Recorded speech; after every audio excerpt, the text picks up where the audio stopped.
Hello friends, competitive classes by Barkha में आपका बहुत बहुत स्वागत है।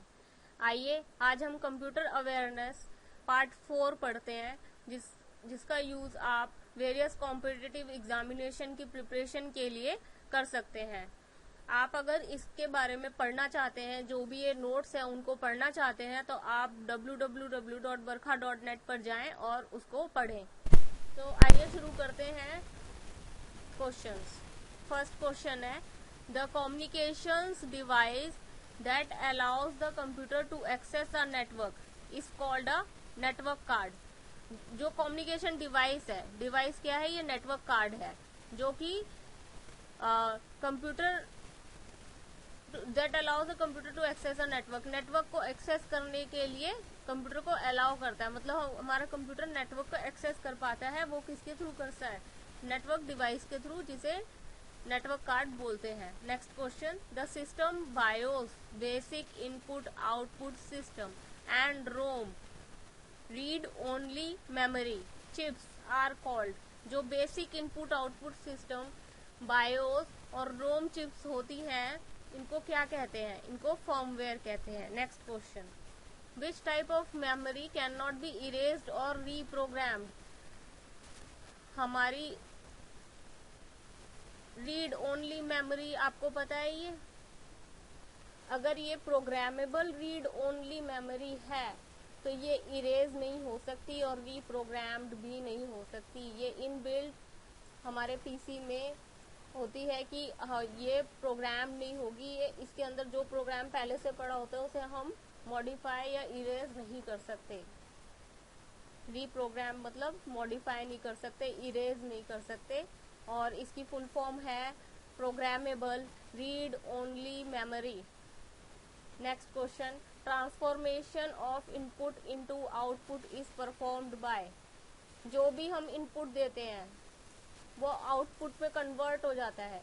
जो ये इनपुट है वो आउटपुट में कन्वर्ट हो गया आपके पास। ये जो ट्रांसफॉर्मेशन हो रही है ये सीपीयू की वजह से हो रही है।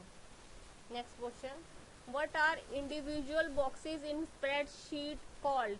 जो हमारा स्प्रेडशीट है, इसमें ये इम्पोर्टेंट क्वेश्चन है, ये आप याद कर लीजिए, बहुत लोगों को पता भी होगा पहले से। ये जो इंडिविजुअल सेल्स होते हैं, ये स्प्रेडशीट है हमारी, ये हमारा एक्सेल शीट है, इसमें ये इंडिविजुअल सेल्स है, ये है, ये है, ये है, ये सब इंडिविजुअल ये जो है ये सेल्स होते हैं। इसको आप याद कर लीजिए, ये इंडिविजुअल ये सेल्स होते हैं हमारे।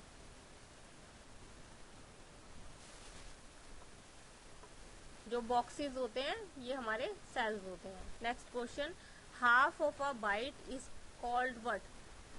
देखिए, 1 बाइट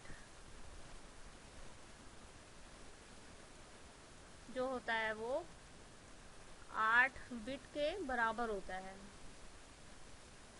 8 बिट्स के इक्वल क्या होता है? 1 बाइट। अब आपको हाफ करना है ये बाइट को, यानी कि 4 बिट्स। 4 बिट्स इसको क्या बोलते हैं? इसको किस नाम से बोलते हैं? इसको बोलते हैं हम nibble. Next question, which 2 operations add new data to the clipboard? जो कौन से वो 2 ऑपरेशन है कि वो क्लिपबोर्ड में डाटा को डाल देते हैं? क्लिपबोर्ड में डाटा को डाल देते हैं मतलब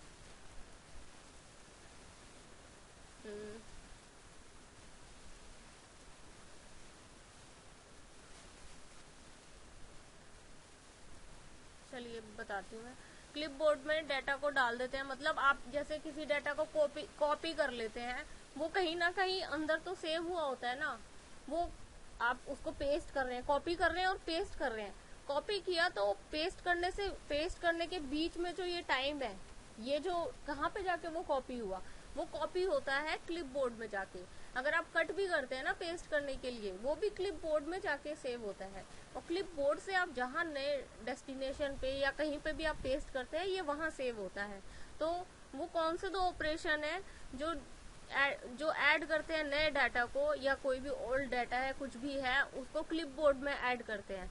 क्लिपबोर्ड मतलब जब आपने कट किया कट किया, जैसे वर्ड पे से आपने कुछ कट किया, तो वो जो डाटा आपने कट किया या एक वर्ड कट किया या उस वर्ड को आपने कॉपी किया था, वो कहाँ जाके सेव हो जाता है। आपने पेस्ट तो नहीं किया ना अभी तक, लेकिन वो कहीं ना कहीं तो सेव है ना कंप्यूटर में। तो वो जो बीच का ये जो होता है टाइम जिसमें वो सेव हुआ होता है, ये क्लिपबोर्ड में सेव हुआ होता है। तो यही दो ऑपरेशन होते हैं, cut and copy. Next question, a dot matrix printer is an example of what type of printer.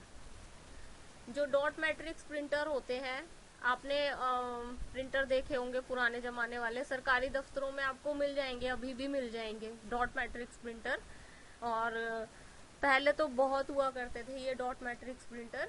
ये इम्पैक्ट प्रिंटर होता है, और आपने अगर टाइपराइटर देखा है तो आपको कुछ कुछ रिजेंबल करता हुआ नजर आएगा डॉट मैट्रिक्स प्रिंटर उससे। तो ये किस तरह का प्रिंटर हुआ, यानी कि ये जो है टच कर रहा है पेपर से, तो पेपर से अगर उसमें जो कीज का वो कुछ बना होता है वो टच कर रहा है। आपने देखा है कि कीबोर्ड में वर्ड्स टच कर रहे होते हैं, तो अगर वो टच कर रहे होते हैं तो वो इम्पैक्ट हो गया, यानी कि इम्पैक्ट डाल रहा है, इम्पैक्ट प्रिंटर। इसके लिए मैंने एक वीडियो भी बना रखा है टाइप्स ऑफ प्रिंटर्स का। अगर आपको प्रिंटर्स के बारे में और थोड़ी जानकारी चाहिए तो आप मेरा टाइप्स ऑफ प्रिंटर्स वाला जो वीडियो है उसको आप देख सकते हैं। उससे आपको काफी नॉलेज मिल जाएगी प्रिंटर्स के बारे में। और प्रिंटर्स से भी इस तरह के क्वेश्चन पूछ लिए जाते हैं। अगर आप प्रिंटर का पूरा टॉपिक ही पढ़ लेंगे तो उसके बाहर से कोई क्वेश्चन आपको नहीं मिलने वाला। नेक्स्ट क्वेश्चन, अच्छा प्रिंटर के लिए अगर आप चाहें तो मैं नीचे लिंक डाल दूंगी, वीडियो के नीचे आप देखेंगे टाइप्स ऑफ प्रिंटर का लिंक होगा। अगर आपको ऐसे नहीं मिल रहा टाइप्स ऑफ प्रिंटर का मेरा वीडियो, तो आप उस लिंक पे क्लिक कीजिएगा, आपको वो लिंक से आपका वीडियो ओपन हो जाएगा। Next question, soft page breaks. Soft page breaks क्या करते हैं, are inserted by Word automatically at the end of the page. आपका पेज खत्म हो गया वर्ड का, उसके एंड, ये पेज है पूरा वर्ड का, आपने वर्ड खोला, यहाँ पे आप आ गए, ये एंड था पेज का। तो सॉफ्ट पेज ब्रेक्स क्या होते हैं, ये ऑटोमेटिकली इंसर्ट हो जाते हैं, आपका दूसरा पेज ऑटोमेटिकली आ जाता है आपके सामने। आपने देखा होगा आपका ये पेज खत्म हो गया, ऑटोमेटिकली आपका दूसरा पेज स्टार्ट हो जाता है। प्रिंटर में पहले क्या होता था, आपने प्रिंटर में एक पेज डाला, यहाँ पे आप पहुंचे तो ऑटोमेटिकली क्या दूसरा पेज आ जाता था? नहीं, आपको अपने तरफ से इंसर्ट करना पड़ता था, उसमें दूसरा पेज लगाना पड़ता था। लेकिन जैसे वर्ड है, इसमें आपको दूसरा पेज नहीं लगाना पड़ता। इसमें आप जैसे ही उसके लास्ट वर्ड पे आते हैं तो वो ऑटोमेटिकली नेक्स्ट पेज आपका स्टार्ट कर देता है। तो ये जो ब्रेक हुआ यहाँ से यहाँ पे, वो सॉफ्ट पेज ब्रेक्स कहलाता है। To see the document before the print out is taken. आपका ये डॉक्यूमेंट है, ये आपका IBPS का कॉल लेटर है, और आपने इसको देखना है, मतलब आपको प्रिंट आउट लेना है इसका, लेकिन आप देखना चाहते हैं कितने पेज पे आने वाला है और ये सब कैसा इसका फॉन्ट दिखेगा।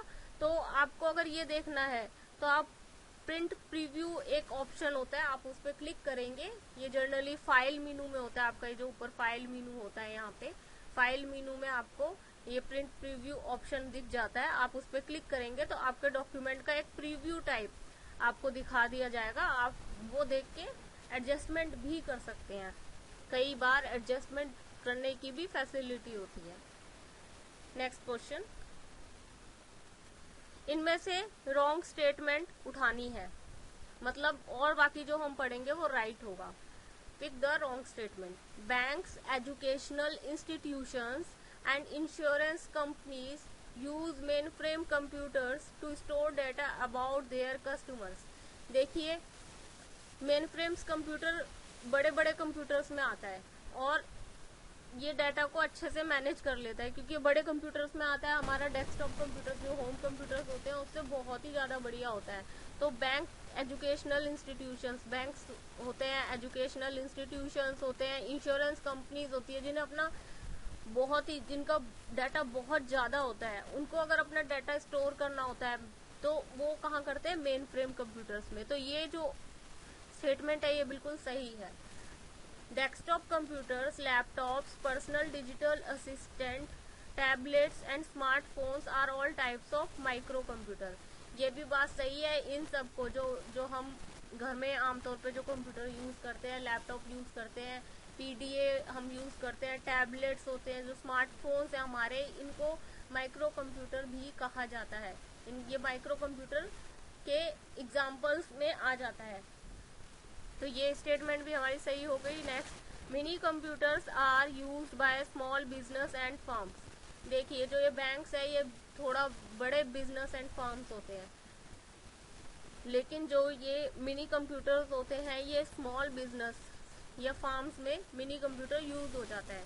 ये हमारे मेन फ्रेम से थोड़े कम, आप बोल सकते हैं कम अच्छे होते हैं, लेकिन ये जो स्मॉल बिजनेस फार्म्स होती है वो मिनी कंप्यूटर्स यूज कर लेती है। Some super computers can span an entire building.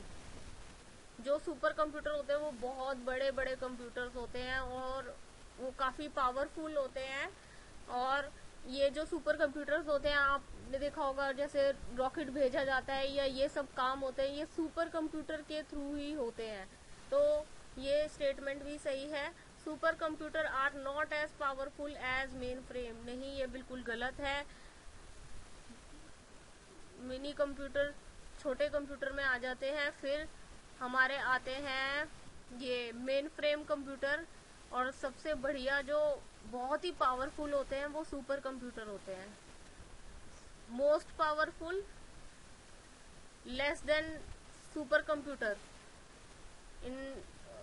ये सुपर कंप्यूटर से कम पावरफुल होते हैं, और ये मिनी जो कंप्यूटर होते हैं ये मेन फ्रेम कंप्यूटर से भी कम पावरफुल होते हैं। तो ये सुपर कंप्यूटर तो मोस्ट पावरफुल हो गया, तो ये कैसे कह सकता है कि मेन फ्रेम कंप्यूटर से कम पावरफुल सुपर कंप्यूटर है? नहीं, ये स्टेटमेंट उल्टी होती तो सही हो जाती, जैसे कि सुपर कंप्यूटर आर मोस्ट, यहाँ पे मोस्ट पावरफुल होता तो हमारी ये स्टेटमेंट सही हो जाती, यानी कि हमारा जो पिक रॉन्ग स्टेटमेंट है ये हमारी ये वाली स्टेटमेंट है वो। Next question, which of the following is the secondary memory device? इनमें से कौन सी सेकेंडरी मेमोरी डिवाइस है? सेकेंडरी मेमोरी डिवाइस, मेमोरी मतलब हम डाटा सेव कर सकते हैं उसमें, मेमोरी मतलब हम डाटा को अपना सेव कर सकते हैं। तो सेकेंडरी मेमोरी डिवाइस कौन सी है? कीबोर्ड। कीबोर्ड में तो हम डाटा सेव नहीं कर सकते, कीबोर्ड से तो हम लिखते हैं, इनपुट देते हैं। Keyboard is an input device. Mouse, mouse is also an input device. Arithmetic logic unit, ये सीपीयू का एक पार्ट होता है जो अरिथमेटिक कैलकुलेशंस में मदद करता है। RAM, RAM is in primary memory, RAM primary memory है। रैम कुछ डाटा स्टोर नहीं कर सकती, क्योंकि जब पीसी टर्न ऑफ कर देंगे, हम अपना कंप्यूटर टर्न ऑफ कर देंगे तो इसमें कुछ भी नहीं बचता। सेकेंडरी मेमोरी डिवाइस वो डिवाइस है जिसमें अगर आपने पीसी अपना कंप्यूटर ऑफ भी कर दिया है तो उसमें आपका जितना भी सेव्ड डाटा है वो रहता है। तो आपका वो होता है डिस्क या हार्ड डिस्क, जिसमें आपका डाटा सेव हो जाता है। Next question, what is GPS technology used for? GPS technology किस लिए यूज की जाती है? जीपीएस, आप अगर कहीं एग्जाम देने जाते हैं तो आप कहते हैं कि गूगल के मैप से हम पहुंच जाएंगे, तो आप उसके जीपीएस टेक्नोलॉजी का यूज करते हैं। तो ये यूज किस लिए होती है? अगर हमें वैसे आंसर पेपर में देना है तो ये सैटेलाइट नेविगेशन के लिए यूज होती है। Next question,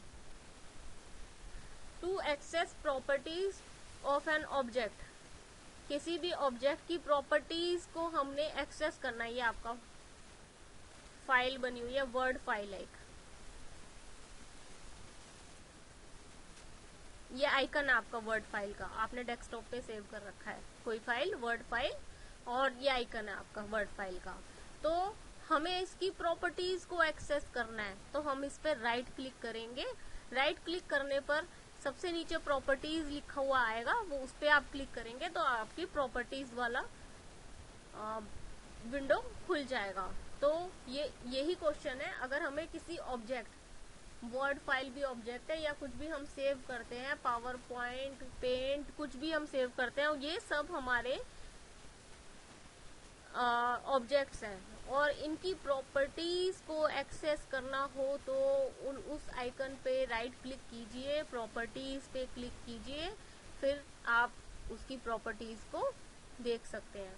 next question, what word describes inserting data from the clipboard. Clipboard से हम अगर इंसर्ट कर रहे हैं, मैंने अभी आपको बताया था कि आप कुछ भी वर्ड आपने लिखा, आपने वर्ड फाइल खोली हुई है और ये एक और वर्ड फाइल खोली हुई है, ये आपकी वर्ड फाइल 1 है, ये आपकी वर्ड फाइल 2 है। आपने यहाँ पे किसी साइट का नाम लिखा ssc.nic.in, आपने ये लिख दिया। अब आपने इसको यहाँ से इस फाइल, इस नाम को यहाँ से यहाँ कॉपी करना है, यहाँ पेस्ट करना है। तो आप इंसर्ट कर रहे हैं ना ये डाटा, यहाँ पे आप इसको कॉपी करेंगे, कंट्रोल C से कॉपी हो जाएगा, या कॉपी का आपके पास ऑप्शन भी आता है। अगर आप कॉपी करते हैं तो वो किस में जाके सेव होता है, क्लिपबोर्ड में। तो क्लिपबोर्ड से हम अगर इस पे ला रहे हैं तो उस फंक्शन को क्या कहेंगे, उसको कहेंगे पेस्ट, यानी कि यहाँ से कॉपी करके यहाँ पे पेस्ट किया, यहाँ से कॉपी करके यहाँ पे पेस्ट किया। या यहाँ हमें ये वर्ड यहाँ चाहिए ही नहीं था, हमें फाइल 2 में चाहिए था, तो यहाँ से कट करके ये कट करेंगे, क्लिपबोर्ड में सेव हो जाएगा, और क्लिपबोर्ड से यहाँ पे हमारे पास पेस्ट हो जाएगा। Next question, Firefox, Chrome and Safari are all types of what software.